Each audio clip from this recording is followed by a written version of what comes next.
I think that's a hard act to follow. How many of you speak English? None. Okay, good. It's better you not understand this.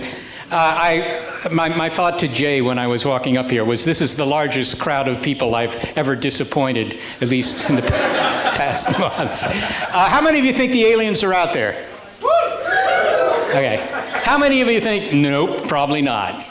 Yeah. Okay, you're the ones I want to talk to later. I'm going to show some slides here, although I realize that for a third of the audience, they can't see them. It's okay. You're probably not adult enough for them anyhow. I'm going to tell you a little bit about how we're looking for the aliens, what it would mean if we found them, what they might be like, stuff like that. And I'm told that you have to be out of here by 3 a.m. So I'll try and keep this fairly short so that you have the chance to grill me like a cheese sandwich with some of your questions. My name is Seth, you know that. That's almost SETI, that's where I work. The search for extraterrestrial intelligence. So we're looking for aliens, we're looking for life in space, but we're looking for the intelligent variety of life in space. And people ask me all the time, they say, well, how do you define intelligence? You know, is there that guy in the red cap? I mean, do we have intelligence here on Earth? And the answer is for us, it's a very simple definition. If you can build a radio transmitter, you're intelligent, right? So ask the person sitting next to you, hey, can you build a radio transmitter? You may want to change your seat. Okay, enough of all that. I'm just going to try and get to it because I made far too many slides. They told me how long this was supposed to be about 5 minutes ago. Our galaxy, this is our galaxy. You'll never see this from downtown Copenhagen, but that's it. In our galaxy, there are a couple of 100 billion stars, but there are a trillion planets.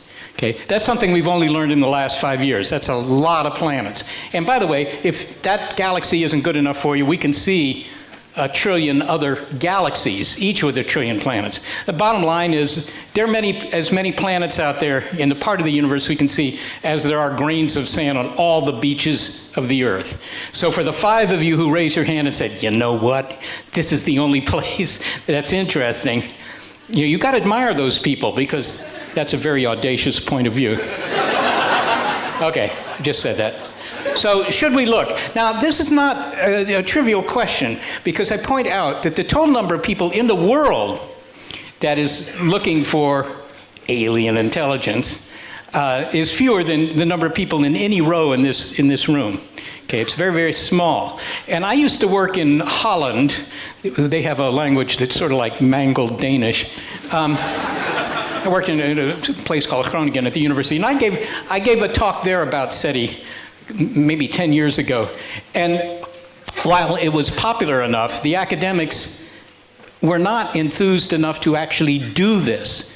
Nobody in Europe is doing this work. And by the way, also not in Asia, though they at least are showing some interest. But only the Italians in Europe have done SETI work, and they're not doing it anymore. And I asked one of the Dutch professors, I said, so, why is it you guys are all enthusiastic about this, but you're not willing to do it? And this is what he said. This is Dutch, but you can probably read it, okay? Yeah. I don't know. There's something in the culture of America. You wouldn't think there's any difference in the culture of America compared to Europe. You might not think that. You'd be wrong, but you might not think that. But in fact, there is. There's something different. Okay. Now, let me just say something about life nearby. You won't recognize this guy, but this is Percival Lowell. Percival Lowell was born to a very wealthy family in Massachusetts in the late 19th century. He believed there were canals on Mars. He'd been told this by an Italian astronomer, by the way. And he, as I say, was born into a wealthy family. So when he graduated, he didn't have to try and get a job anywhere, right? He had plenty of money. He was interested in astronomy, and he built his own telescopes in Arizona, Flagstaff, Arizona. He called it the Lowell Observatory. Here you see him at work here looking at Mars. And of course, back in 1900, you would put on a suit to sit alone all night in a dark room. I might say that his wife, who was about 19, didn't find this so interesting, and she was back in Boston. We don't have photos of what she was doing, but it wasn't this, presumably. Okay, now, the point is, he was a very good speaker, he was a very good writer, and he convinced the world that there were canals on Mars, which there are not. This is a modern photo of Mars, and you see this thing going across here. That's the Mariner Valley. That's pretty big. You know, from one end to the other of this thing would be from one end of Europe to the other. It's fairly large. This will be a future tourist attraction, so write it down. You might want to visit. But you see there are no canals. And in fact, when the first photos of Mars were made by spacecraft in 1964, President Lyndon Johnson, who was president at that time, NASA showed him the photos, and he looked at them and he said, "But where are the canals?" So that's a tribute to American science education. Okay, we're still looking for life on Mars. The most interesting thing on Mars these days is this Curiosity rover. It's climbing that mountain in the background, which is taller than any mountain in Denmark, I might say. That's Mount Sharp, and it's climbing it because it's sedimentary rock. Here's a real photo, and you might be able to see the layers there. So the idea is here you see rockets, 4 billion years old, and there's 3 billion, 2 billion, 1 billion, so forth. But it's looking for evidence that there were once lakes, rivers, or even oceans on Mars. And if there were, then you send another spacecraft to Mars and look in that dirt to see if there are any fossils from anything that might have been alive. That might pay off. There are plenty of other, I had to show this. There are people who analyze the photos from these guys. These guys are making photos all the time. And every day I get another email from somebody who has found something interesting on Mars in the photos, including something you'll recognize here. So, you probably didn't know that they'd made a replica of it on Mars, presumably to stimulate tourist attractions, tourists to come to Copenhagen. They've also found other things like this Nazi helmet. Really remarkable. You probably didn't know the Wehrmacht went to Mars. And then there's this. None of this stuff is real. Obviously, this is just a trick of your eye. But people believe it. I hear from people every day, either with stuff like this, right? They're taking photos of the reflection of sunlight in their car's exterior, whatever. A lot of them have called because they've been abducted, and even more of them call because they have proof that the aliens are here. 1/3 of Americans believe the aliens are not only out there, but that they're here, buzzing the countryside in their saucers and occasionally hauling people out of their bedrooms for experiments their moms wouldn't approve of. Okay. That would be very interesting if true. I don't think it's true, but the percentage is the same in Europe. So presumably 1/3 of you think that the aliens are here too, and it's all being covered up by the government. Now, I've worked for the government, and I can tell you that they're not really great at covering stuff up. And besides, why do the aliens always land in America? Is it the fast food? I never understood. Okay. Now, here's another place where you could presumably find life if you don't care whether it's intelligent or not. This is the surface of Europa, one of the moons of Jupiter. Oops. And these are all ice blocks here. There's a kroner in the photo for scale, but this is about 1 kilometer in size. So this ice is obviously moving around because underneath it seems to be a liquid ocean with twice as much water as all the oceans of Earth.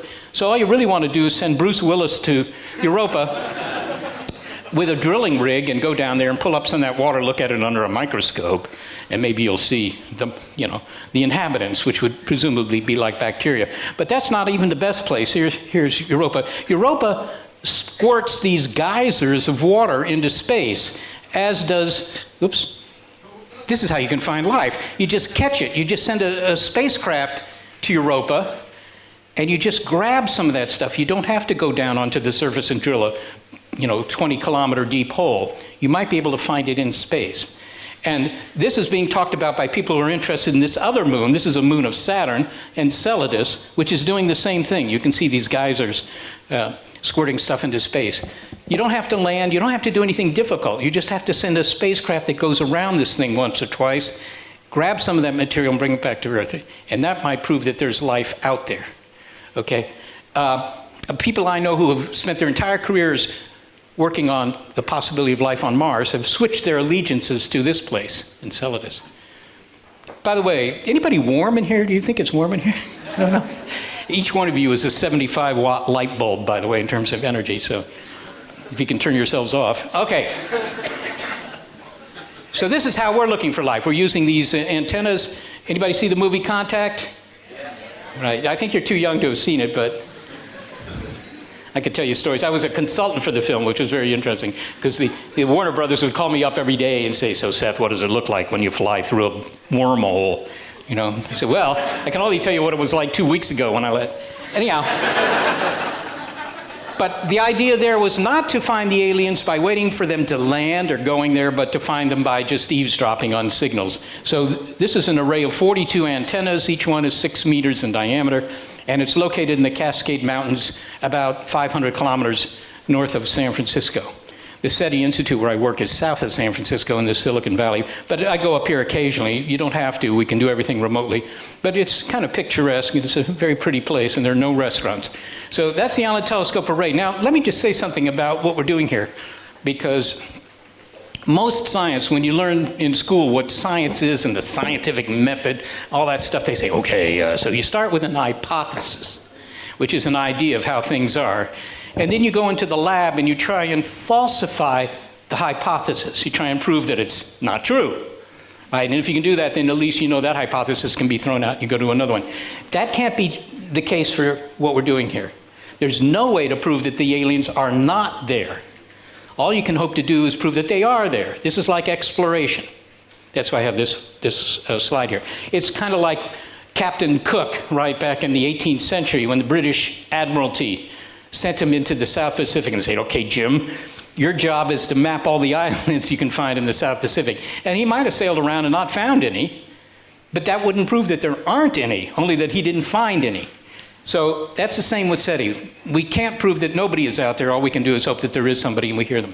All right, I talked a little bit about the Allen Telescope Array. Let me talk a little bit about this strategy. This slide actually refers to a sport that's not played in Europe.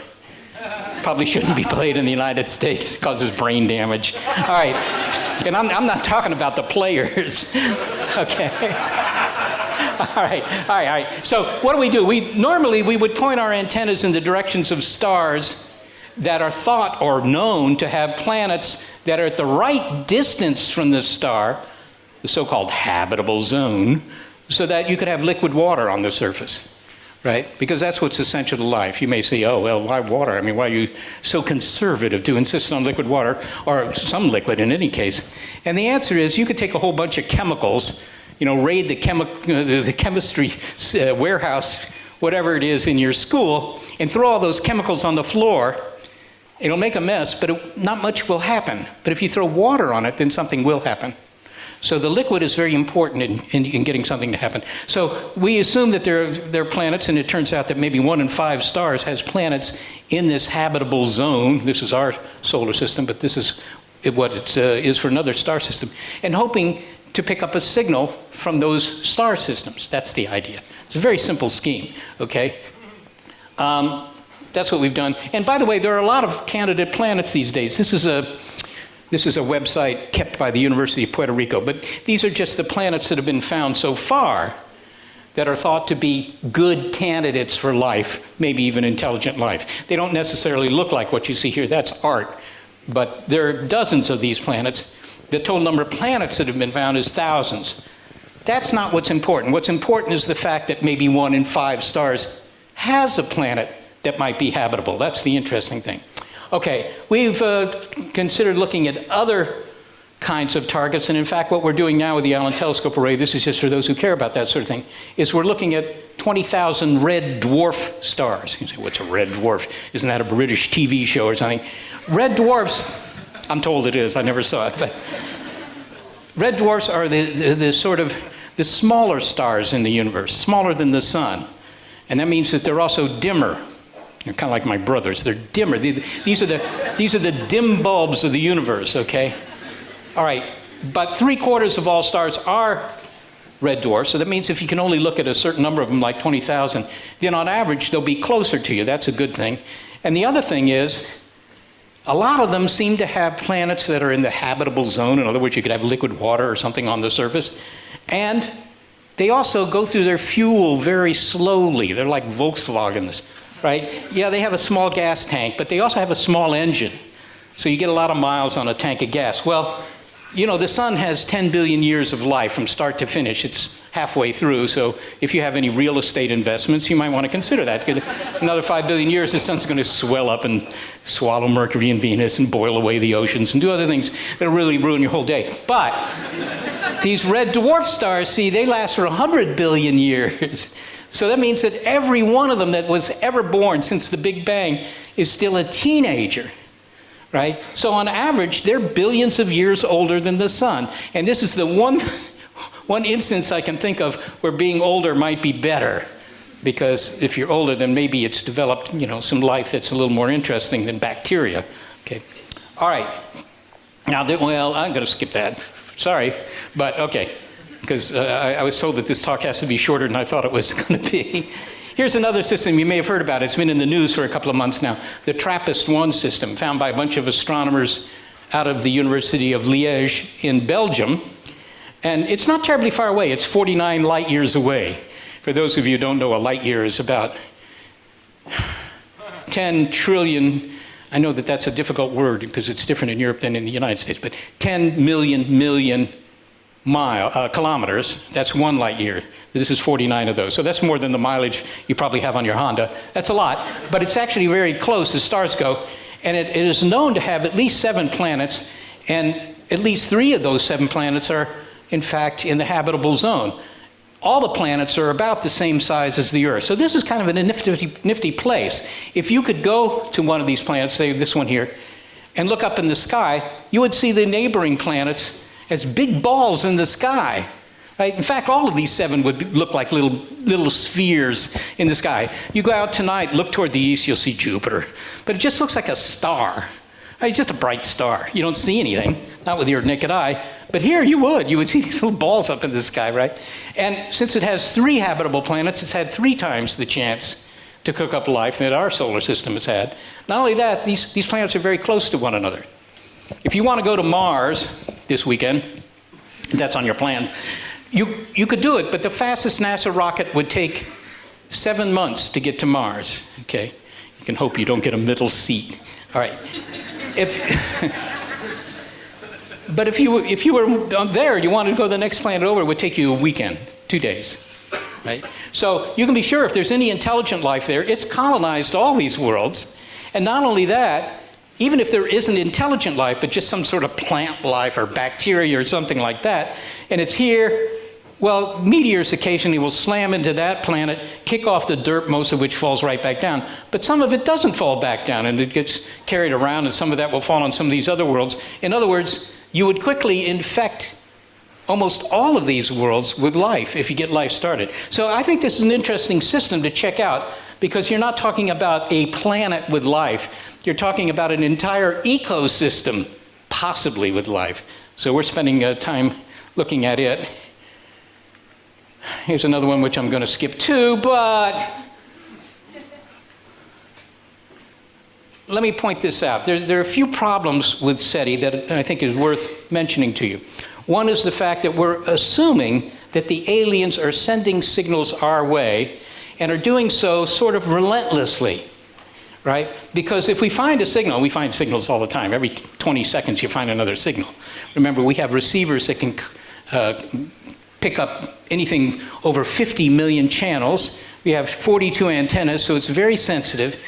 Obviously, you're going to pick up signals, but you know they're due to the radar down at the local airport. They're due to mostly satellites passing overhead and so forth and so on. But if we find something that isn't one of those, it seems to be stuck in the sky, and it's moving across the sky the way the stars do, then you get a little bit excited about it, right? And then you keep looking at it and moving the antennas around, and if it keeps being persistent, then you get more excited, and then 2 days later, you call up somebody at another observatory, maybe overseas or somewhere else in the United States, and say, look, we got something here, would you mind checking it out too?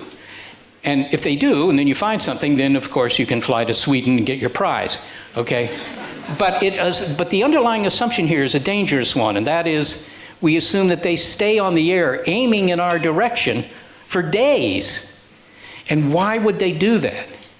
Now, a lot of people tell you, oh, well, the aliens are just trying to help us out because they're unhappy about, what we're doing to the environment, or they're unhappy about, our tendency toward nuclear war, or they don't like reality television, or there's something they don't like, and they're trying to help. Well, that's pretty self-centered if you think that. I mean, I don't go into the backyard and help the ants, right? And yet they're going to war with one another all the time, and I don't go in the backyard. Okay, you ants are going to have to cut this out. I'm coming here to intervene. It's very hard to imagine any reason for them to relentlessly target the Earth with signals. Because if they're more than 70 light years away, they don't know you're here. Right? Because they couldn't find Homo sapiens except by the signals we've been sending into space. They can't see you. Right? They can't even see the Great Wall of China or anything else. Right? All they could do is pick up some signals. But we've only been sending those kinds of signals since the war. So that means they're roughly 70 light years out. So if the aliens are more than 35 light years out, half that, then there hasn't been enough time for them to pick up the early broadcasts, say the Berlin 1936 Olympics or whatever.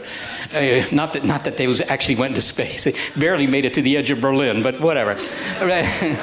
But that's an historic note. But, there was radar during the war, that they would pick those up and then send a message back, hey, we're the aliens, want to join our book club or whatever. So, they have to be within 35 light years for them to have a reason to target us all the time. And within 35 light years, there really aren't that many star systems. So here's a radar from 1947. So this is a problem, and we're trying to solve it by being able to pick up signals that are only on for a very brief period of time, because they would know that there's life here on Earth because of the oxygen in the atmosphere. Right, 21% of the oxygen in the air in this room is oxygen. Well, it was till you all got here, right? Okay, and that's due to the plants, right? That's due to photosynthesis, really mostly microbial plants. Okay, so they could look at the Earth, they see all this oxygen, they say, well, doggone it, they've got lettuce, right? They've got grass, they've got something. Okay, but that's no reason to send radio waves our way, so that's a problem. Okay, finally here, when do we find them? Now this is Frank Drake. He was the guy who did the first SETI experiment. I took this picture a number of years ago, but Frank looks the same. He's 86 now, and I've seen photos of him when he was 17, and he looked the same. So he's very smart, and he's the last nice guy on Earth, actually. And I always point out to him, I say, well, Frank, that's good news and bad news. The good news is you're 86 and you look like you're 17. So the bad news is when you were 17, you look like 86. Okay. He comes in every morning, he puts this equation on the board, we don't know what it means. So, now, when I first came to the Institute, Frank, I knew I was at some venue or other, and Frank was there, and people would come up to him and ask, so Frank, when are we going to find the aliens? And I thought Frank was going to say, who knows, nobody knows, which is true. But he didn't say that. He said, well, it's going to be 3 years, and then we'll find them. I don't remember the number, but then I listened to some of my other colleagues, and they all had a number. So I plotted up these numbers, and it turned out they correlated very well with the number of years until they were going to retire. So I think there was something to it. But I'm going to give you my number. Look, this is like finding a needle. I don't know if you have this expression in Danish, but finding a needle in a haystack, right? Okay, if somebody says, so when are you going to find the needle, right? It depends on only 3 things.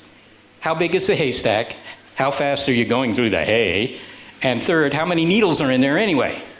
Okay, well for SETI it's exactly the same, except that we only know 2 out of 3. This is how fast we're going through the hay. This is just a plot of some index of how fast our SETI experiments are. Now for the 3 of you who are still conscious, you may notice this is a semi-log plot, which means this is going up exponentially. In fact, the speed is going up following what's called Moore's Law, which is very important where I live in the Silicon Valley. That's the fact that every 18 months, the speed of computers at any given price point doubles, right? You know, if you go to parties and somebody says, oh, what kind of laptop have you got there? And it's something 4 years old, then they walk away and refresh their drink because they don't want to talk to you anymore. Okay. At least that's true where I live. All right, anyhow, so they have to keep, selling you new computers by doubling the speed every 18 months. But that has big benefits for SETI because a lot of the speed of our search depends strictly on digital processing, computers. Okay, so that's how fast we're going through the hay, and that'll continue for, at least another 10 or 20 years. Whoops. The second thing is, how big is the haystack? We're just looking in our galaxy. So we know how big the haystack is. We know how many planets are out there. The third thing, how many needles are in there, we don't know. And somebody, 5 of you think it's only one. We're the only ones in the galaxy. Carl Sagan, a famous American astronomer, thought there were millions. If you ask Frank Drake, he said there are 10,000 civilizations out there that are broadcasting signals that are going through your bodies as you sit through this, okay? Now, I've asked Frank many times, Frank, where'd you get this number, 10,000? And he said, well, I was driving into work and it seemed like a good number, right? But if he's right, then you take these other numbers and it turns out we'll find ET within 24 years. So that's why I bet everybody a cup of Starbucks we'll find ET within 24 years. As I pointed out, I'm buying a lot of Starbucks stock, just in case. Okay, now let me just finish up. This whole talk is going to now degenerate into the speculative, but a lot of it's been speculative anyhow, so that's okay. I'd just like to talk a little bit about what the aliens might be like. Only because, as it turns out, I consult occasionally for movies, right? Because somebody in Hollywood figured it might be good if the science in movies was more accurate. I think that that's wrong. I don't think it matters, right? I mean, you're going to, as a kid, are you going to say, hey, Mom, that rocket ship went by the camera and went whoosh, right? That's wrong. I'm not going to study science now. I'm going to become a tax attorney, right? I mean, I don't think it makes any difference, but, there are people who think it does. So I get called in, occasionally to consult on films. All the films I've consulted on have turned out to be bad movies, by the way. I don't think there's cause and effect, but I could be wrong. Anyhow, they ask 3 questions, always 3 questions. First question is, why are they here? Well, obviously to destroy Los Angeles.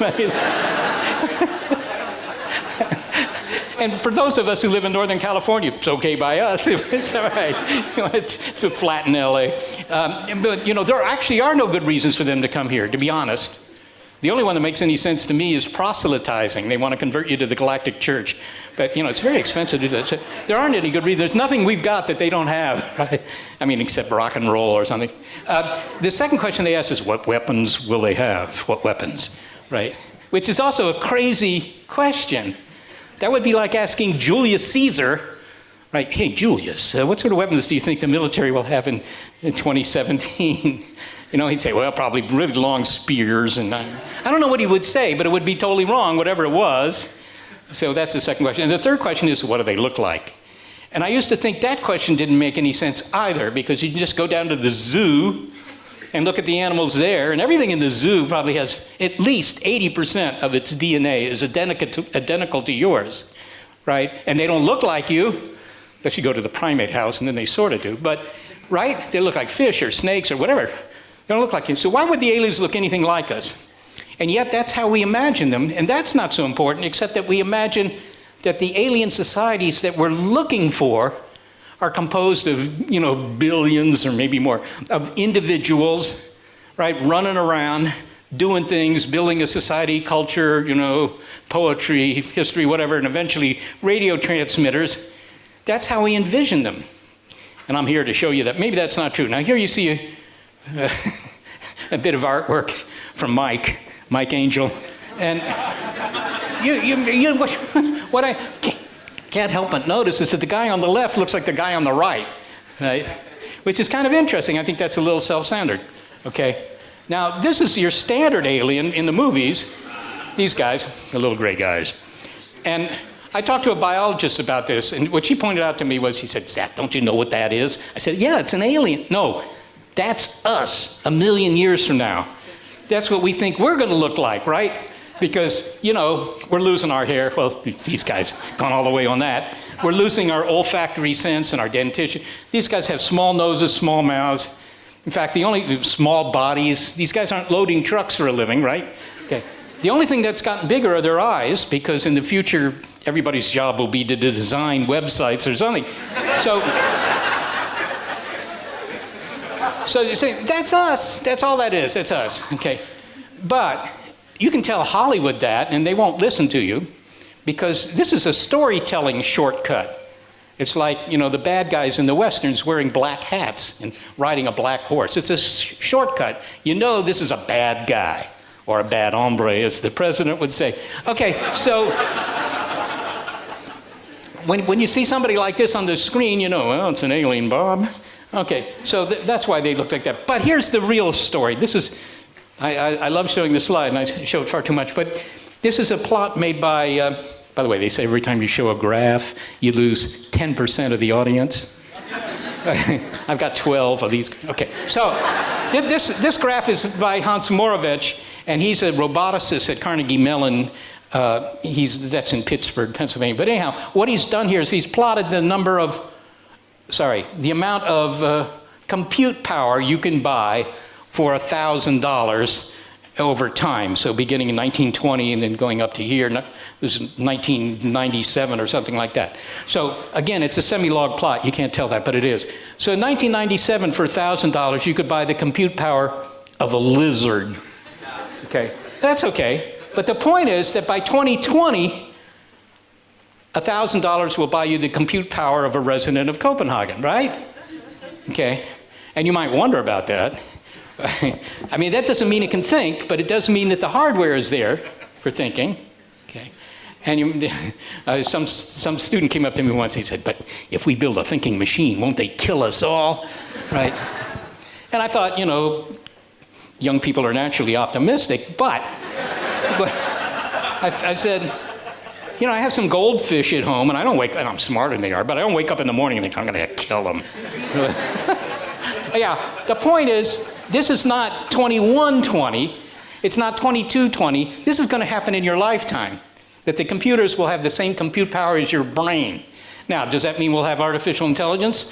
It could. I mean, I've talked to people who work in the artificial intelligence community. I've talked to a guy at Stanford a couple of years ago, actually, the guy who heads up the AI effort there. And I said, so will we have a computer by 2050 that can write the great American novel? And he just looked up and he said, yes. That's all he said. So maybe, I don't know. But even if it takes 2150, 2250, it doesn't matter. All those numbers are the same number. It's going to happen very, very soon. Okay? Now, what about us? Maybe we'll get smarter. Well, this plot shows you your brain size as a function of time. So here's 3 million years ago, your brain weighed a half kilo. 1 million years ago, your brain weighed about 1 kilo. And today, your brain weighs about 1.5 kilo. That last half kilo is really important because if you have a 1 kilo brain, you're a forest ape. If you have a 1.5 kilo brain, you can get tenure here, okay? But it's not going up much more. I mean, some people say, oh, we'll have 5 kilo brains in another 1,000 years or something. That's not true. I don't think that's true. Our brains are no bigger than they were during the time of the Romans, for sure, right? And I think women will go on strike. I can give birth to a baby who's going to have a 5 kilo brain, right? And besides, you're riding on your bike and somebody's trying to pass you and you twist your head and your head twists right off because you have a 5 kilo brain. So there are all sorts of mechanical problems and probably biological problems. And besides, evolution doesn't work that way anyhow. So the idea that we're going to keep up with the machines is a pipe dream. That's a fantasy, right? Not going to happen. Here's Ray Kurzweil smiling because he always has good news. And what he's telling you here is, well, you can read what he's saying. By 2045, we'll have one machine that's smarter than all the humans put together. Now, he might be wrong. Maybe it's 2145. But again, that's not what matters. The point is, once you have a machine that can think, then the first thing you ask of it is design something smarter than you are, right? You build that, right? No, design something smarter than you are, and you build that, and so forth. It's not like you can't get smarter. I mean, you can try. And the university's happy to take your money, but it doesn't mean you're going to get any smarter. You'll just be better educated, right? But that's not true. The machines actually get better. And let me show you the difference. Here's Darwinian evolution on the left. This little cartoon I made. And you see a horse 60 million years ago, 50 million years ago, whatever. 60. All right. But a horse was the size of a dog. Today, a horse is the size of a horse. That only took 60 million years. Right? Now, here are computers. I had a computer, a personal computer in 1977. I lived in Holland at the time.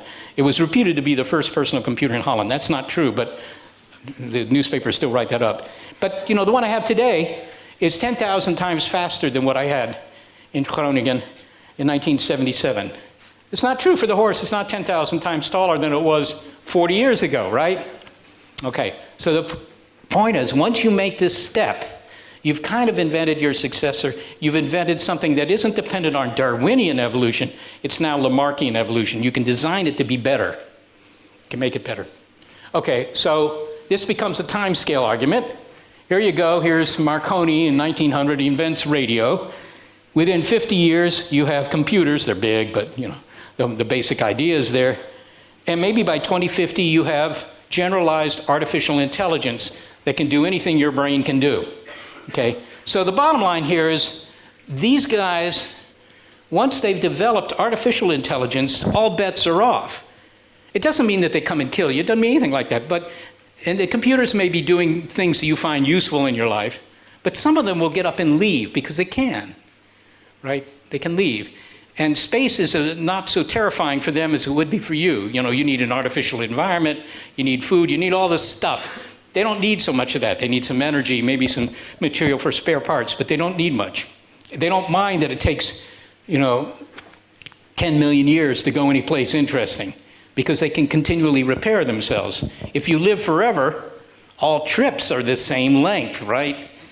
So I guess this is kind of my message here, that we keep expecting to find ETs that look something like this, or if they don't look like this, they are somewhat like that. They're biological. They're on some planet that is sort of like the Earth. But in fact, most of the intelligence in the universe is not soft and squishy the way you are, right? It's some sort of machine intelligence. And I think that that makes our job a lot harder because it's no longer clear where do you look. Let me just finish with one last thing. What happens if we find a signal? I get asked this a lot. So, Seth, if you found a signal, would you even tell us?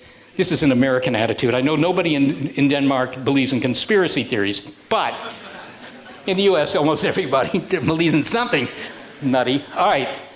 And I asked it, well, why wouldn't we tell you? I mean, it wouldn't be anything more interesting than to find that there's a signal out there. They say, well, you know, the government would be worried that the public would run amok. They couldn't handle the news, right? And, you know.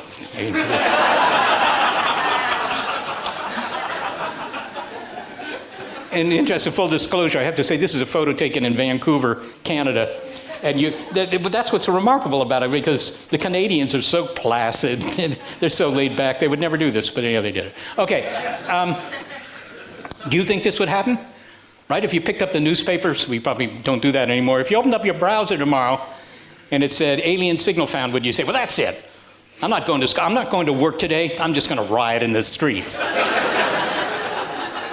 It's not what's going to happen. So you can be sure that if we find something, you'll hear about it.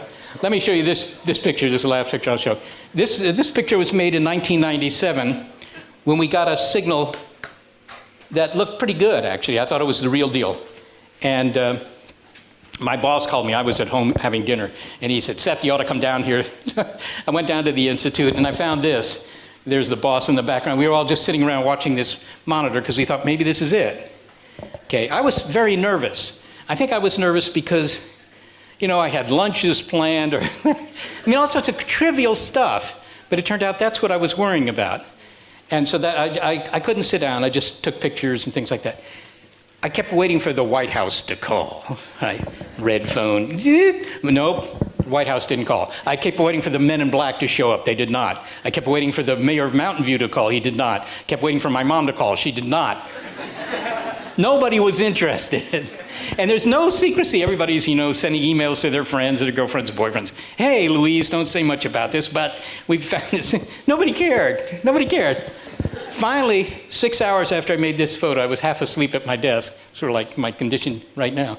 I was half asleep, and the New York Times called up. They had already heard about it.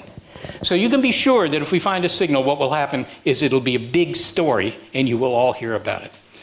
And after that, what happens? I don't know. If you can ever understand anything, do you talk back? All these questions come up. But the thing that's undeniable is that at least you would know that there are other kids on the block, that as special as humanity is, and it's certainly unique, but even as special as it is, it's maybe not all that special. And maybe philosophically, that's an interesting thing to know. Okay, I'm going to stop here and take questions if you have any.